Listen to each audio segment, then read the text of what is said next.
Galang-galang na senators at miyembro ng Blue Ribbon Committee, lalong-lalo po kay Senator Rodante Marcoleta.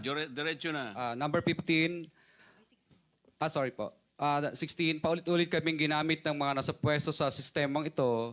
Wala kaming magawa dahil kung hindi kami makikisama, gagawa nila ng problema ang project na na-award sa amin sa pamamagitan ng mutual termination o pagkakaroon ng right-of-way problem na parehong nagdudulot ng hindi matuloy ang implementasyon ng mga proyekto.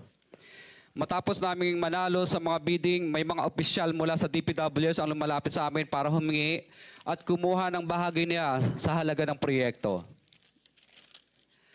Ang hinihingi nilang porsyento ay hindi bababa sa 10% at umaabot pa sa 25% na naging kondisyon upang hindi maipit ang implementasyon ng kontrata.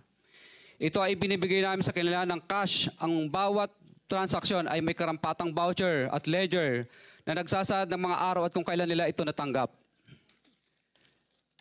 Ilan sa kanila ay sina Terence Calatrava, former Undersecretary of Office of the Presidential Assistant of the Visayas of the Philippines, Kong Roman Romulo of Pasig City, Kong Jojo Ang of Uswag Ilonggo Party List, Congressman Patrick Michael Vargas of Quezon City, Kong Juan Carlos Arjo Aitaide of Quezon City, Nicanor Nicky Briones of Agap Party List, Congressman Marcelino Marcy Teodoro of Marikina, Congressman Florida Robes of San Jose del Monte, Bulacan, Congressman Leandro Jesus Madroño of Romblon, Congressman Benjamin Benji Agarao Jr., Congressman Florencio Gabriel Bemnoel of Anwaray Party List, Kong Leo de Ode Tariela of Occidental Mindoro, Congressman Reynan Arrogancia of Quezon Province,